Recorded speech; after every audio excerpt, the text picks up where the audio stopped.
Court Vision is back in session. So we're back at it again, scratching my chin. It is time to do the division predictions. This time we're doing the Central Division, everyone's favorite division of Middle America. Yeah, it's Court Vision. I object, Your Honor. What are we doing here? This is not our favorite. We've done this before. We are trying to advance for time. What are we doing here? We've seen, Your Honor, I propose we throw this whole conference out of court. I mean, well, we're gonna do that. We had to throw out. I mean, I literally I'm just trying to fill the time here. We got. Let's kick things off with the Detroit Pistons. That's contempt of court right there. Mongo's old favorite team. He had them go into the finals 6 years in a row. From 1987 to then they pistoned him. Boo! Bad joke. Not yours, Mongo. I don't know if you heard Tommy's. I did not. So Detroit Pistons last season were 14 wins. What do you have them winning this year, Mr. Tommy?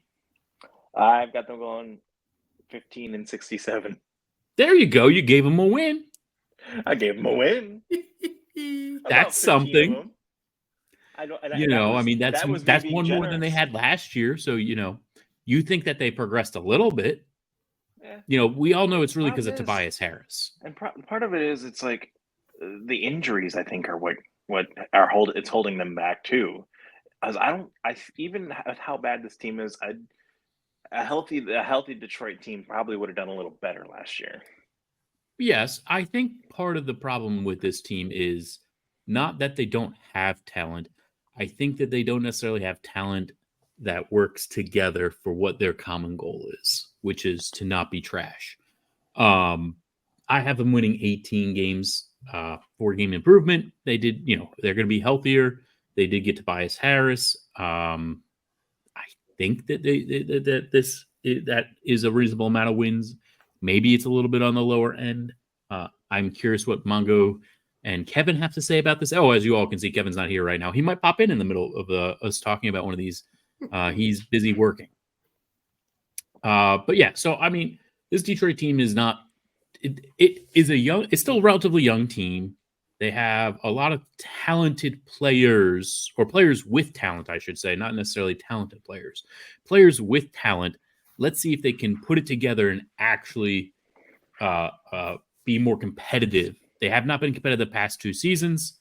I'm hopeful that they're a bit more competitive this year, but I still am only giving them 18 wins. Mongo/Kevin, what do you got? Now, I will go full on professor mode for Kevin here. Kevin has him at 20 wins. Tommy, I'm with you. I don't know how you can look at this team and not at least chalk a little bit of it up to A, bad luck, and B, injuries, and C, there was no incentive for them at the end of the year. They were long gone out of it. They were theoretically racing Washington for who was the worst team on earth, but that was about their only incentive to try and get, out of the basement. There was otherwise, this is not one of those teams, even in a weak East, they weren't even sniffing the 10, which I think this year they actually could. And if that's the case, they will be at least competitive towards the end of the year. I'm going to shock you here, guys. I know I said this division doesn't have much to uncover. I'm actually going to put them at 27. And spoiler, that actually puts them in 4th. I have someone below that who I think we all know where this is going, and we'll talk about them in a second. But let's stay on the Piston train for a minute here. Now, Kilroy joked about it before. If this was my first year doing this, and I could really be bold, I'd have them closer to 35, and I'd have them as the 9 or 10 because someone's got to do it, right? And just if you look at them in a vacuum. They add Tobias Harris. They add Malik Beasley. They add Tim Hardaway Jr. They add Ron Holland. I mean, the talent is there, right? Ivy, is healthy again. Everyone's healthy again. But the thing is, we fall for this. At least I fall for this every year. And this year, they didn't even try to hide it. Look at what they bring in. They bring in Tobias Harris, They've done this. He's a retread. He was there from 16 to 18 when they won 44, then down to 37, then up to 39. In the season, they traded him and got rid of him. He was there when this whole mess started. We've circled back again. Ron Holland was the face of this draft class when he was a high school senior. He was a lock to be a top 2, top 3 pick. By mid-year, he was a disaster. That's the guy you want as your face of this rookie class. And then in the meantime, Malik Beasley, look at what the Bucks have done at the 3 and at the 2 and the 3 the last couple of years. We got Beasley, we got Grayson Allen, we got Dante DiVincenzo, we got Jay Crowder, the whole cast of just absolute rotationary, who's. That's who you want to say we're coming for you. We're getting out of the basement with your garbage, with your retreads, Milwaukee. That's a terrible message. I mean, this team from a message standpoint is a disaster. And Detroit fans, you have every right to already hate this season. But just if you were to play this out on NBA 2K, it's a significantly better team. You have to admit that as well. So I actually like them a lot more. Like I said, I'm going to throw them up at 27, which is going to at least put them in the conversation for the lowly 10 seed in this division or in this conference, excuse me. It's not going to be enough. They're going to miss the playoffs, but they're going to take a major jump because they're just going to have reason to grow and still be competitive at the end of the season. I mean, that's very fair. Again, that's why I said 18 is definitely on the lower end, in my opinion. Again, this team has to do something, right? They have to. This is kind of this is year 4 or 5 for Cape, and you want to see. Obviously, I'm not saying him. He's obviously very talented and not arguably, he is the best player on that team, and it's not really even close. But the rest of the team around him needs to step up and keep showing growth in order for me to feel confident in saying next year this team is more likely to be a playoff team. This reeks a little of Orlando when they just literally had 12 lottery picks with no particular direction before they went out and got Gary Harris to anchor them before they went out. And got Wendell Carter to give them a little bit more balance. Now they actually probably have too many centers. They might have gone the other way with it. But eventually you got to look and go, not do we have the 9 best guys by Madden rating effectively, but do we have 9 guys who, to your point, who gel together and form an actual cohesive team? Next week when we get to the Atlantic, we'll talk about that with what the Knicks did, right? They were the latest big mover and shaker. And that move was more about, does the 1 to 9, 1 to 10 look balanced, right? And, right now, again, does Detroit particularly look balanced? No, not terribly, but do their first 9, 10, 11 guys on this team look better than last year? I think that's also fair too. Yeah, and they definitely are. We will see how the season plays out. They do have they can't. I can't, and I don't think any of us did. There's no way they're going to be worse, right? There's just no way. Oh, they can't. Historically speaking, they put every record ever mustered in the NBA, put it on a table, and drop a dart from the ceiling and have it hit a record. Statistically, it will be better. It has to be better. Fair enough. All right, let's move on to. I was going to go to the Pacers, but Mongo, you intrigued me by saying you had a team worse than the Pistons. So I'm guessing that's going to be the Chicago Bulls. That'll be the 25-win Chicago Bulls, my friends. You have them at 25 wins. They had 39 wins last year, just under 500 last year. What does Kevin have them at? Kevin is weirdly, I'm glad Kevin's not here because our show's always better when me and him are disagreeing. We're fairly in cahoots, though. He has them higher. He has them at 36 wins. I'm definitely the under here. Okay. He's in the same ballpark as me. I have them at 35 wins, worse than last year. They are going to be worse. They lost DeMar DeRozan. That's a big hit to them. And at any point, this could all change if they trade Zach LaVine. Sorry, Tommy, we'll get to you in a second. They are expecting Lonzo Ball back. He's apparently healthy, according to Lonzo Ball. So that does not have any impact on this because I based it off of him not playing. So Tommy, where do you have them? And then we'll actually go into the meat and potatoes.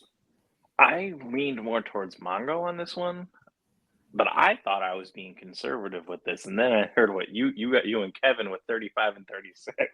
I gave them 32 wins, and that's on the high end. I'm more thinking it's going to be closer to like 27.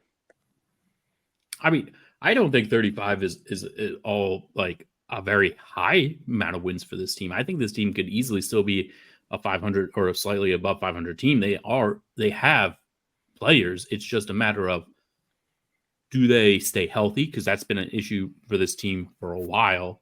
Can they just beat up on the bad teams like Detroit, the Wizards? Who knows? We don't really know. I mean, Mongo thinks that they won't be able to, but I don't like this team. There's nothing about this team I like. That's my thing. That's why I took 4 wins off. I don't know. I think that this team's issue to me is that they don't want to go full rebuild, but they really do need to go full rebuild. Yeah, I agree. I think they need to go into straight tank talk with Tommy. Boom, boom, boom. Go on, Mongo. So here let's change the game. Don't talk wins and losses for a minute. Talk Detroit is par. Where do you put them relative to Detroit? And my question is, everything you think is broken about Detroit, Chicago is in far worse straits. You look at Detroit and you say they've just gone out and stuffed the bag with lottery picks. Well, look at what Chicago does this offseason. I think they're still pissed about that 2021 draft where they seem to be the only team without a pick, and that was the one where the Magic end up with Franz Wagner. So they go out and they go, we're fixing that. They get Josh Giddey, an underwhelming lottery pick from 2021. They go out and get Chris Duarte, an underwhelming 2021 lottery pick. They go out and get Jalen Smith, an underwhelming 2020 lottery pick. They have Patrick Williams, an underwhelming 2020 lottery pick. They just loaded this team with underwhelming lottery picks like the Magic did when they stunk. They get rid of DeRozan, who was their lead source of offense. They get rid of Alex Caruso, who was their lead source of defense. Oh, yeah, I forgot about Caruso. And now you talk about Detroit having no identity. Who is the face of Chicago right now? Is it Josh Giddey and all of his off the court antics from the past couple of years? I mean, is it Kobe White, who is the face of underwhelming lottery picks amongst a ton of lottery picks here? Is it Lonzo Ball, who can't stay healthy? Is it the only reason Zach LaVine wasn't universally the hardest contract on earth to trade last year is because DeRozan was sitting right there next to him. Now you're stuck. You're stuck with Zach LaVine. Good luck getting rid of him. There is absolutely nothing to like about this team. This team is a complete disaster. Who's the face? Patrick Williams, who already was afraid of the basketball when he had something to prove. Now that he got paid, he's going to be even less. He's going to even less cares about the world. There is no reason to believe that this team has a drop of ability, a drop of care, a drop of confidence. This team stinks, flat out stinks. Yeah. Mongo, in retrospect, I will say this. I forgot that this team is just a bunch of passers. They don't have any. They just, that's all this team is, right? It's Josh Giddey. It's Lonzo Ball. It's Kobe White. This team is just a bunch of point guards and a bunch of no one else's. They will have to, and Zach LaVine most likely will get traded, right? Like if they can find someone willing to eat what's left of his contract, they won't get much in return. Especially with trades that have been happening since the trade market seems to have kind of started to fix itself since the Rudy Gobert debacle. I think I don't know. This team somehow mustered 39 wins last year. I think that they can get 35.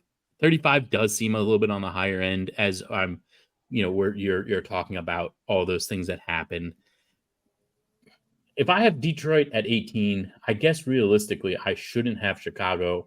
You're saying Chicago's twice as good as Detroit? Yeah, Detroit they're not. As your metric for a minute, and you realize how insane putting Chicago anywhere near the playoffs is. Yeah, I guess Chicago should be like 20 wins. Yeah. Relative to, again, wherever you have Detroit, I would put Chicago anywhere within 3 above or 3 below that. And if you want to sit here and fight me that Chicago is a better team, I only have them worse by 2. I'm not saying Detroit's going to eliminate them from 4th place by Christmas, right? I mean, they both stink. But to sit here and say one, so many people have them at 21 versus 29 or, 18 versus 35 like you did or whatever it was. I don't see it. All right, here's a change. Detroit is now at 28 wins and Chicago is down to 25. I started wizarding with Chicago, to be quite honest. I was like, I need more losses. Give them to Chicago. You convinced me. And this is live. Well, it's recorded, but it's live. This change. You convinced me. Good job. Thank you. That's why I'm wearing the tie. That's why you're the professor. Tommy, anything you want to add before we move to the Pacers? Yeah, so to Mongo's point about them stashing a bunch of 2021 picks and good old Josh Giddey. Apparently they just waived Josh Primo. Yeah, they signed and waived him in the same day. Yep. It was within like 4 or 5 hours of it. It was the weirdest thing. I wonder what happened. I was on. Well, they got a lot of backlash on Twitter or X, whatever it's called. Yep. Which, on that note, even if you're going to, let's say you manage to get Levine to a playoff team for like what ends up being the 23rd, 25th pick overall in next year's draft or something, again, just take a look at the recent history, right? They haven't even had a pick every year, but anyone know where Dalen Terry is right now? I mean, Patrick Williams has been a starter forever, and you forget he exists half the time. Like, it's not like the Bulls have been building organically behind the scenes while all this has been going on. They're a bad front office, and their refusal to admit it is a reason that this team, I think I was talking about a couple years ago that this team desperately needed to rebuild. They made that terrible trade where they gave a free first round pick to the Orlando Magic, and this team just did not get any better. This team is at the same. I think it was a trade deadline, right? They were trying to make a push. I didn't understand why they did it, and who would have thought the team didn't make the play? The team looked terrible, and they're still looking terrible now. They don't have the assets like OKC has, where they were able to get out of their own way by building through the draft. They don't even have a good front office that you can even feel comfortable with their draft. Who on this team that's good did they personally draft? Is what you were saying, correct, Mongo? Correct. So there's zero confidence in the even long-term future of this organization. They are so far removed from the Derrick Rose era. They're so far removed from Michael Jordan era. That seems like ancient history. Somewhat proud franchise just looks so bad. And even during the Derrick Rose era, it wasn't great because of his injuries. Will we ever see this Chicago franchise back to relevance? I mean, eventually we will, because I'm sure somewhere on this planet there are 60-year-old schmucks who were talking in a dining room in the 90s saying that about the Clippers, and the Clippers managed to at least start to sniff the finals eventually. So, I mean, we may come back around, but it absolutely starts with like picks like Buzelis. I like this kid, Buzelis, excuse me. I like this kid, but it reminds me of when the Knicks took Kevin Knox or when the Knicks took Obi Toppin. As soon as they were a Knick, I was out on them because they were a Knick, right? Why should I believe that if the Bulls are pulling the trigger on a question mark, that it's not a problem, right? I'm not the only one feeling that. Players have to know that, right? Players have to look and go, if they believe I'm the answer, that's not good. I don't want to be the answer in Chicago because they don't seem to know what the answer is. No one's necessarily going to want to go there. You're going to have to clear some money. You're going to have to eventually trade for a disgruntled superstar and build around that. But it's they had a glimmer of hope when, Dwayne Wade at least was the Chicago boy. He's gone. There's really nothing left to like about Chicago as a destination right now. And, right now, if you told me I get control of any one Chicago team I want, and I have the, second to last pick in the draft, and I'm looking at the White Sox or the Bulls, I'm probably picking the White Sox before the Bulls, honestly. I mean, the Bulls are broken right now. If you want to hear more about baseball, join us on our other show. 3 on, just them. Lights out. 3 on, lights out. All right, let's move to the Indiana Pacers. Last year, 47 wins. What do you have them going and getting this year, Mr. Tommy? I have them at 46 and 36. So you have them losing one more game than they had last. Yeah, and that's not for any specific reason. It's just kind of how it played You out. just rolled the dice. Fair enough. Yeah. They got Halliburton. They're pretty good. They're still gonna be pretty good this year.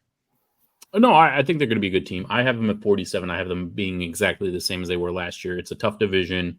The top of the East is tough. They're going to be in the conversation for the top of the East like they were last year. I think that they just are going to be being beaten up by their own division. The Cavaliers are very good, and the Bucks are very good. And that's ultimately going to cost them from the top of the East, but I still think that they're at 47 wins is very solid. They're still going to be a playoff team easily. Oh yeah, absolutely. This team should be in the playoffs. Mongo, what do you and Kevin have? Yeah, so we're right there. Kevin's at 44. I'm at 45. We're both right there with it. I think generally speaking, we all have the same top 8 in some order, and the Pacers are safely in there. So, as are the other two teams we're about to talk about. So there's not a whole lot, by means of what we're doing here the rest of this episode. I think if anything, it's more worth talking about, with the exception of Milwaukee adding one intriguing player, Cleveland and Indiana. I'm going to kind of cover them together here, and if I'm forcing you to segue to Cleveland next, Corey, I apologize, or you can completely ignore what I'm about to say. Your call. I was going to Cleveland anyway. All right, fair enough. But I could say the same thing about both. They basically re-signed their entire team. The Pacers, it's Jaylen Brown out, it's James Wiseman in, but that's not going to move any needles. In fact, if you told me those guys were the same guy, I'd almost have to believe you. Did you say? Wait, Mongo, did you say Jaylen Brown? Yes, but he's not a Pacer. No, Jaylen Brown out, James Wiseman in. Okay, I guess I'm just confused. Jaylen Brown was a Pacer last year. He is now a Bull. He's thinking of Boston Celtics. Oh, Jalen Smith. I'm sorry. Jalen Smith, Tommy. I'm sorry. Good call by you. Not Jaylen Brown. Jalen Smith. Jalen Smith out. James Wiseman in. Thank you. Can you tell how menial this is? If I can't remember the dude's name, clearly it doesn't mean anything. So that's my point. But here's the thing. Now, again, stats can be interpreted however you want, but just to me, just for point of reference, if you look up and down the 3 rosters at the top of this division, the Bucks have a combined 20 All-Star appearances. Cleveland has a combined 7 All-Star appearances, and the Pacers have a combined 4 All-Star appearances. And if you look at their, sort of defensive stalwarts, Giannis and Evan Mobley both have their highest credentials are higher than Miles Turner. So if you're the Pacers, you have the least shininess on your roster and you're content to not change anything. Well, you're probably on your way to a 3rd place finish again, as close as it was last year, whether it's a few games higher or lower. If you're the team that just on paper is clearly 3rd, because again, hustle matters, luck matters, health matters. I get all that. But if on paper you are definitively 3rd and you're not going to do anything about that, you're either really, really confident in your guys or you're really content to just be an also-ran in the playoffs each year, which I think maybe they win a round. I have them actually in the play-in tournament. I have them getting into the playoffs, and then I think they'll lose in the first round. Maybe they get to the Final Four in the East, but the East is a little bit more top-heavy this year. But I don't see him. I don't see him as a real contender. I didn't really see him last year, even though they made some noise. And if I'm a Pacer fan, I'm Kiora, you've been screaming, or get off the pot for a while for the Knicks before they finally made a move. I think for the Pacers, it's their time to definitely shine, because to me, talent-wise and roster-wise, they're a distant 3rd here. Yeah, I mean, I'll say this. As a Knicks fan, but still, I do not like this fandom.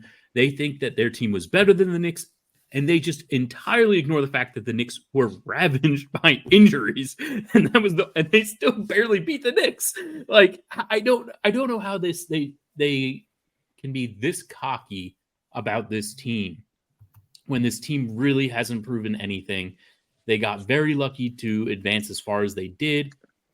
I do have them at 47 wins. They did get 47 wins last year. I think that that's fine. Going to Cleveland, I actually have them dropping to 46 wins, not because this team is necessarily bad, but I think that they're more prioritizing continuing to be more successful in the playoffs, trying to get this team more prepared for the playoffs than they do their seeding in the division. I think they're going to try to game it, is really what I'm saying, and give, like the Pacers did last year, and put themselves in a better position to advance. And maybe that's wrong. Who knows? I don't think 46-47 wins between the two teams makes a big difference. But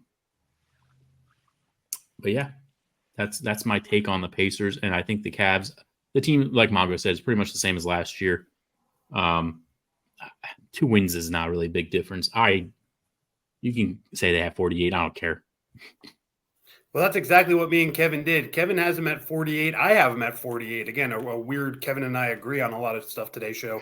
The difference is I have them not winning the division. Kevin does. So obviously the Bucks are a little divisive here in a minute. They added JT Thor, to quote Adam Sandler, whoopity-doo. Nothing really to see there. If we had more time, I think the better conversation is how do you power rank these 3 teams?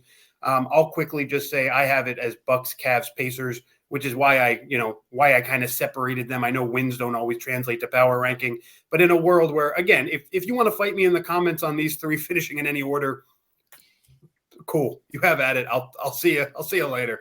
I'm going basically I let experience be the tiebreaker. But I mean, if you told me right now I just came back from the future, Cleveland wins this division by 1 game, I only have Milwaukee 1 more ahead of them. I mean, that wouldn't mean a whole lot. But yeah, give me Cleveland at 48. Give Kevin Cleveland at 48. Tommy? So I took some wins from them. More so, it's no specific reason, just other teams in the league getting better. Well, yeah, you seem to have spread out the wins for more teams this year. Yeah, I got them winning 43. Again, not to lack of talent or anything. They could easily win 48 games. It's just what did you have the Pacers at? I had the Pacers at 46. Okay. Yeah, the Cleveland was the team I took a couple wins from in this division to account for another team in this division. Are we ready to move on or do we want to give Cleveland a bit more time? No, I'm ready to move on. It's not much to talk about. No, let's go to the Bucks. The Bucks last year, 49 wins. I, as always, I'm super high on the Bucks for no particular reason other than I can be, and they have Giannis. So I gave them 55 points. Are they going to get to 55? Probably not, but I don't care. You guys, I don't care. Fight it out. I guess I'll take it. Take it, Tommy. I gave them 53, so not far off. It's just because I think this year that duo of Giannis and Dame should be a little more seasoned, I guess. So I kind of expect a little more out of that team this year. Yeah, so Kevin has them at 44. He says the tiebreaker between the Pacers and Bucks will be settled by Pistols at dawn. But I have them. I left them right where I was. I have them at 49. If you told me, I'll play this game though. If you told me right now, I just came back from the future, and I'm only going to tell you the Bucks win total ends in a 4. They won 54 games. There's no way they're going down to 44, 45 where Kevin has them. I love the Gary Trent signing. I can't stress enough how big of I think he's been criminally underrated because Toronto has been looking for the next big thing after hitting goal with Scotty Barnes. They, going out and getting quickly, going out and getting Barrett. He was, Van Fleet was the face there for a little bit. I think Gary Trent is, one of these true microwave guys. I think if you put him where Malik Monk is, I think he could be a 6 man of the year candidate. I think he's going to be great where he doesn't have to do, worry about anything other than just getting buckets in Milwaukee.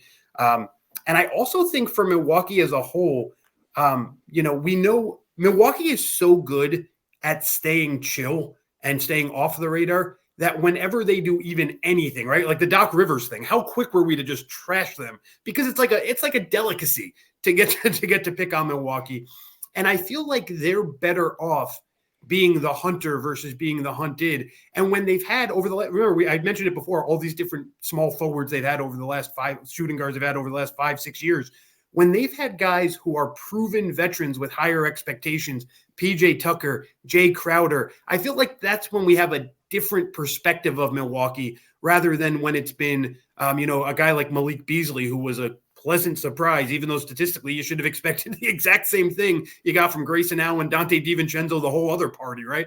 So I feel like Gary Trent is more on the unheralded side of this, swing guard, small forward party they've been having the last 5-6 years. And I think that's good for the health of Milwaukee. I think they're better when you're expecting less from them. And Gary Trent, I think, is criminally underrated. So I think it's a perfect fit. I really like that one a lot. I could see them going over it, but I left them right at 49 because you never know with this team when someone's going to get injured for a week, 2 weeks at a time. That's fine. Let's get Kevin in. He just showed up to explain his 44 wins. He can summarize the whole thing. Why not? Kevin, what's up, man? Hold on. Trying to pull up my file. Sorry.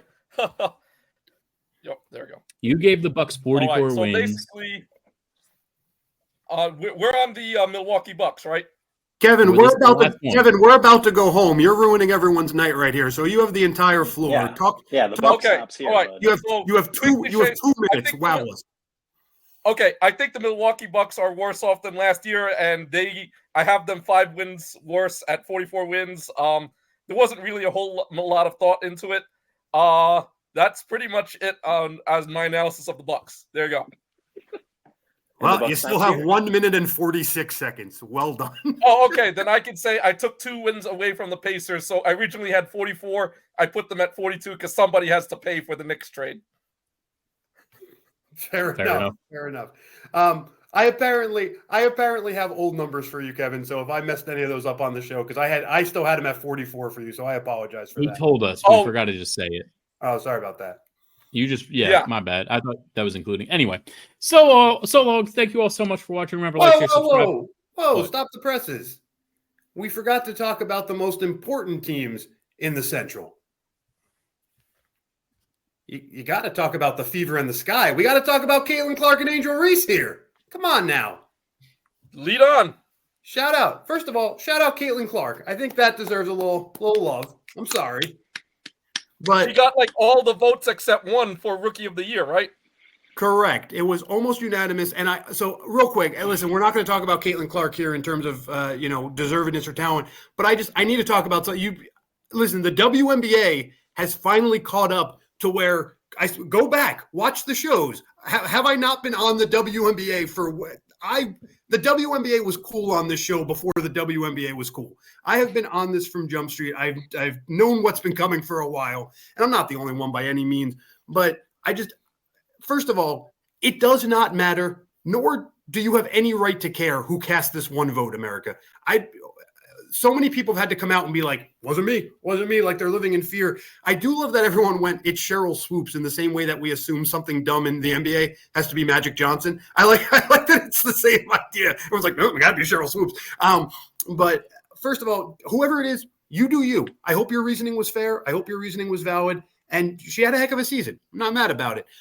But the bigger thing is, to me, Angel Reese, listen, I don't particularly like if you haven't seen her comments when she found out, I'm not going to say them because she downplays a charity I care very much about in a very negatory way. I'm not a fan of. I didn't like the exact wording, but if you're out there calling her a sore sport, if you're out there, telling her to shut up, let the girl cook. Her being the foil to Caitlin Clark and her being the heel here is so good for the WNBA. And I don't think I'm breaking any news here, but why is it only one way, right? Why all of a sudden, Angel Reese stepped out of line? No, Angel Reese continues to make this league more enjoyable to watch when she does stuff like this. She's nowhere near Draymond Green levels of insanity, and we still try to get that guy back on TNT every chance we get. So let her run her mouth. Would I like her to, be a little bit cleaner in what she's saying? Yeah, again, she shouted out a charity that she had no right, using in a derogatory term. And secondly, I don't even fully understood what she meant. But do not quiet her. Please let her continue to cook. And if anything, tell Caitlin Clark to get yappier, right? Why were the 80s such a great time in the NBA? Because who was the heel between Magic and Larry? They hated each other, right? It wasn't a situation where there was a clear good side and a clear bad side, right? That can only take you so far. That's why when a wrestler can transcend their role as a heel or a babyface, they become infinitely more famous, because it's impressive to do, because they're literally trying to typecast you as hated by one side or the other. It's what makes wrestling limited in terms of its, appeal. If Caitlin Clark can come back and they can make it a full-on rivalry, well, now you'd have even something more special going. So you're wrong to be telling Angel Reese to shut up. If anything, obviously keep it clean, keep it safe. It's a Disney-owned product, everybody. It's on ESPN, but have some fun with it. Have a rivalry with it. Keep going, Angel Reese. Loving what you're doing. Keep that same energy. I have a theory that Caitlin Clark, not responding as much as you're thinking about, might be in the mold of Pete Sampras, where when Pete Sampras, eventually reached the top of his sport, he didn't really trash talk anybody. So I have no problem with Caitlin Clark not being as trash talking. You might think she needs to talk more to pump this rivalry, but I think this rivalry is there even without her trash talking or talking at all. So I have no problem. I have no problem with the rivalry, whether Caitlin Clark talks or not, and I'm fine with Caitlin Clark going to Pete Sampras, letting her do the talk. My only answer to that is, like you said, let's use Sampras as a guide. Let's use Tyson Holyfield as a guide, right? Tyson's clearly the bad guy in that story. And let's use Magic Bird, where there's clearly no good guy per se, right? Which is the biggest sport of the three right now? You see my point? Yes, tennis still exists. Yes, boxing by some accounts still exists. But if you really want to get that fame to a new level where everyone's talking about around the water cooler about which side are you on, where you can have those arguments about who's at fault this time, who did, whose comment crossed that line, who this, who that, you need both to be throwing haymakers. And right now you don't have that. You are either – you either like Caitlin Clark's, good girl thing, or you like Angel Reese's, I guess, slaying against New York comments. Yeah, I guess the bad side, right? And I don't want to make it good and bad because it's not that clean cut, but there's definitely, I'll keep using babyface heel as the two sides, right? And so if you want to take it to the next level, you need to have that crossover. Again, just look at what sports have transcended when they've truly lost, sort of traditional roles in terms of trash talk. But I needed to throw that out there because I think we have another situation, which we've had before, right? And that's usually when I speak up, when I think the general national media is giving the WNBA the wrong idea.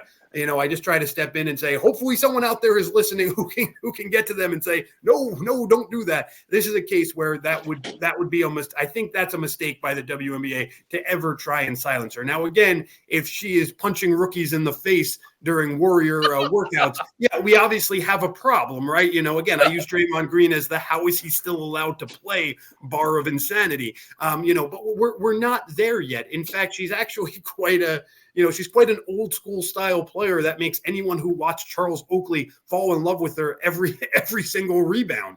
There's a lot to like about her game. She just is not afraid to speak her mind, and that's cool. I'm in. And listen, if you forced me to pick a side, I'm probably team Caitlin Clark. I'm not going to lie, but I'm certainly not going to say I don't appreciate Angel Reese for everything she brings to the game. Absolutely love her and keep on keeping on.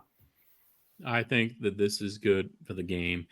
I think ultimately Caitlin Clark will probably start yapping back once she feels a bit more comfortable. I think she's still trying to get her footing. I know she just won Rookie of the Year, but her personality footing is really what I mean. But we will see.